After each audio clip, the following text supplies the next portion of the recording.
జై శ్రీరామ్. నేను సీతాదేవిని చూడకుండా ఇక్కడి నుంచి కిష్కింధా నగరానికి పోయినట్లయితే నేను సాధించుకుపోయినదేమిటి? ఈ సముద్ర లంఘనము, ఈ లంకాపట్టణమంతా వెదకటము, ఈ రాక్షస గృహాలనన్నిటినీ పరిశీలించడము ప్రయోజనము మాలిన పనులవుతాయి. సీతాదేవి కనబడలేదనే కర్ణకఠోరము, దారుణము, క్రూరము, తీక్షణము, పరమ అప్రియము అయిన ఆ మాట చెప్పగానే రాముడి దేహేంద్రియాలు తప్పించిపోతాయి. అతను ప్రాణాలను వదులుతాడు. ఆ రాముడి మీద అమిత స్నేహంతో ఉన్న లక్ష్మణుడు రాముడు పోయిన తర్వాత బ్రతికి ఉండడు, ప్రాణాలు వదులుతాడు.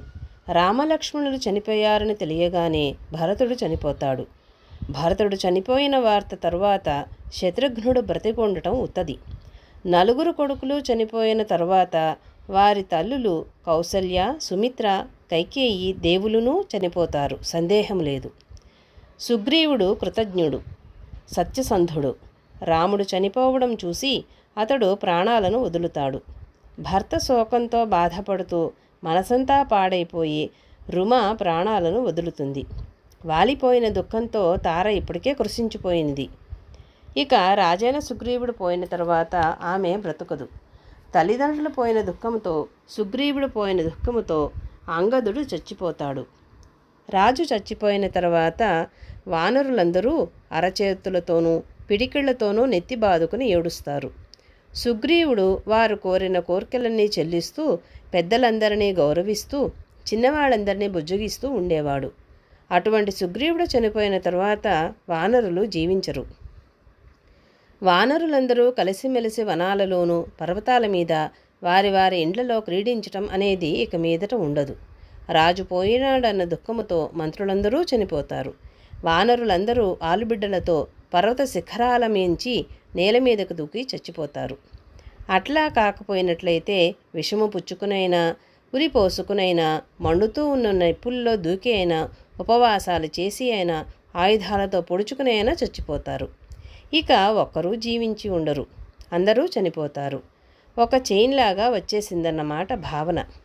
మనకు కూడా ఒకసారి ఏదైనా భావన వస్తే అది అలా పట్టుకుపోతూ ఉంటుంది. అదేమిటి ఇలా వచ్చేస్తోంది అని ఆలోచిస్తుంటే ఆశ్చర్యం వేస్తుంది, ఆపలేం కదా. నేను కిష్కింధకు పోవడంతో ఇక్ష్వాకు వంశమంతా నాశనమైపోతుంది. ఘోర రోదన ఆరంభమవుతుంది. వానరులు ఎవరూ జీవించరు. అందువలన నేను కిష్కింధకు పోను. సీతాదేవిని చూడకుండా సుగ్రీవుడి దర్శనము చెయ్యను. నేనిక్కడనే ఉండిపోయినట్లయితే ఆ ధర్మాత్ములు, ఆ మహారథులు, రామలక్ష్మణులు నేను సీతాదేవిని వెదికి వస్తాననే ఆశతో జీవించి ఉంటారు. వానరులందరూ బ్రతికి ఉంటారు.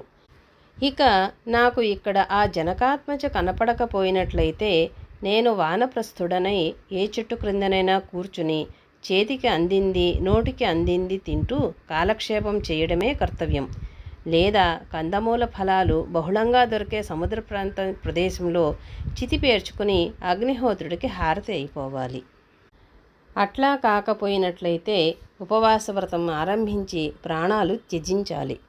నా దేహాన్ని అప్పుడు కుక్కలు, కాకులు తింటాయి. మహర్షులు ఇటువంటి మరణాన్ని అంగీకరించారు. నేను ఇట్లా చేస్తాను. జానకి కనపడకపోయినట్లయితే సముద్ర జలాల్లో దూకి ప్రాణాలను వదిలేస్తాను అని ఈ విధంగా హనుమంతుడు ఆలోచించసాగినాడు. జై శ్రీరామ్.